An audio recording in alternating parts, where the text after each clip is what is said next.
স্মার্টফোনের জগতে আমরা অনেকেই স্মার্টফোন ইউজ করি। দেখা যায় অনেক ক্ষেত্রে ভুল করে আমাদের ফোনটি আমাদের বাসার কোনো এক জায়গায় রেখে দিই বা কোনো এক কর্নারে রেখে দিই। অনেক খোঁজাখুঁজির পরেও সেটা খুঁজে পাওয়া যায় না। তো আজকে খুব ইজি একটি প্রসেস দেখাবো যে কিভাবে যদি কখনো আপনার বাসার যে কোনো জায়গায় বা যদি আপনার ফোন আপনাদের ফ্রেন্ড সার্কেলের মাধ্যমে যদি কেউ দুষ্টামি করে লুকিয়েও রাখে, আপনি সেটা কিভাবে খুঁজে বের করবেন সেই প্রসেসটা আজকে দেখাবো। এর জন্য আপনাদের লাগবে দুটি ফোন। আগে থেকেই বলে রাখি, এর জন্য আপনাদের দুটি ফোন অথবা দুটি ডিভাইস লাগবে।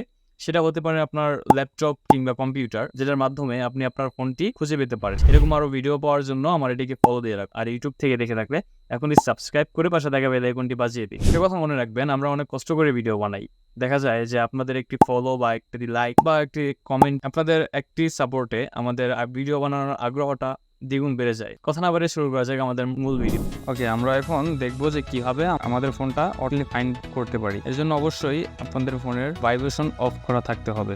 আমার ফোনে দেখতে পারতেছেন আমি কোনো কিছু করতেছি না, আমি দুটো অপশন থেকে দেখাচ্ছি, এক হচ্ছে আমার ডেস্কটপ আর হচ্ছে আমার ফোন। তো আমি ডেস্কটপে একটু যদি লক্ষ্য করে দেখি, আপনারা আপনাদের ফোনে যে কোনো একটা ব্রাউজারে চলে যাবেন অথবা আপনাদের ফোনে দেখবেন ছোট একটা অ্যাপস থাকে ফাইন্ড ডিভাইস, এই অ্যাপটিতে চলে যাবেন। তো আমি ডেস্কটপ থেকে দেখাচ্ছি। ডেস্কটপে আসার পর আমি এখানে লিখতেছি ফাইন্ড মাই ডিভাইস। ওকে, এটা সার্চ করার পর আপনারা দেখতে পাচ্ছেন প্রথমে যে অপশনটি চলে আসছে ফাইন্ড মাই ডিভাইস, এই অপশনটিতে ক্লিক করবেন। ওকে, আমি এটি ক্লিক করলাম। এখানে আসার সাথে সাথে আমার ফোনে দেখতে পাচ্ছেন যে একটি নোটিফিকেশন চলে আসছে, আমার ফোনটি কোথায় আছে সেটা আমি ফাইন্ড করতেছি। তো এখানে আসার পর আপনারা দেখতে পাচ্ছেন আমার ফোনটি হচ্ছে রিয়েলমি 9, আর একটু পর কানেক্টিং ডিভাইস হওয়ার পরে এখানে আমার ফোনের চার্জও শো করবে। এখান থেকে আরেকটা কাজ আপনারা করতে পারেন, সেটা হচ্ছে আপনার ফোনটা কোন লোকেশনে আছে সেটা আপনি এখান থেকে দেখতে পারবেন। এই যে দেখতে পারতেছেন যে আমার ফোনের চার্জ কতটুকু আছে সেটা এখানে শো করতেছে। আমার যে মোবাইল স্ক্রিনে যেটা দেখাচ্ছে সেখানেও 59, এখানেও 59। সিম্পল কিছু ধারণা আপনাদেরকে দিয়ে দিই। ইরেজার ডিভাইস, আপনি যদি চান যে আপনার ফোনের সকল কিছু এখান থেকে ডিলিট করে ফেলবেন, এখান থেকে ডিলিট করা পসিবল।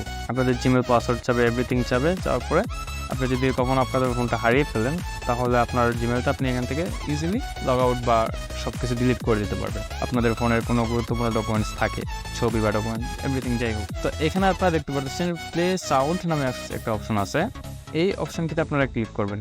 এখানে ক্লিক করার পর আপনি পারবো যে আমাদের ফোনে অটোমেটিকলি রিংটোনটা বাজতেছে। ওকে, এখানে দেখতে পাচ্ছেন যে অটোমেটিক আমার ফোনে রিংটোনটা বাজছে। বাজার পর এইখানে স্টপ যখন আমি ক্লিক করলাম,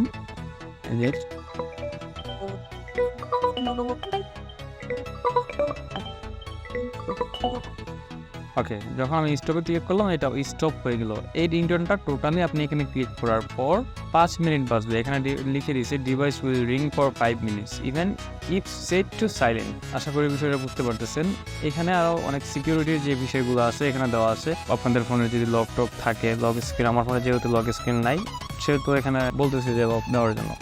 যাই হোক, তো এই ছিল আজকের ভিডিও। আপনারা চাইলে এইভাবে আপনাদের ফোনটি যে কোনো জায়গা থেকে ফাইন্ড করতে পারেন, বা যদি কেউ নিয়েও যায়, আপনি যদি এখানে যদি আপনার ফোনে ডাটা কানেকশন অন থাকে, আপনার মেলটা আপনি অন্য কোনো ফোনে লগ ইন করে বা আপনার যদি কোনো ডেস্কটপ বা পিসিতে লগ ইন করা থাকে, তাহলে আপনি এইভাবে ফাইন্ড করতে পারবেন। এখানে আরেকটা অপশন আছে, সেটা হচ্ছে আমার ফোনে এখন রিংটোনটা বাজবে, একটু ওয়েট।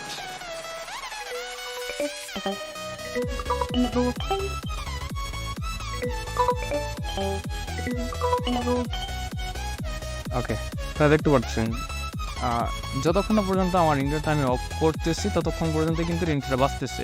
এইভাবে কিন্তু আপনারা করতে পারেন। এখানে কিন্তু অপশনটিগুলো দেওয়া আছে, আপনারা চাইলে এইভাবে করতে পারেন। তো এই ছিল আজকের ভিডিওটা যদি ভালো লাগে অবশ্যই লাইক, কমেন্ট, শেয়ার করতে ভুলবেন না। ধন্যবাদ সবাইকে। আসসালামু আলাইকুম।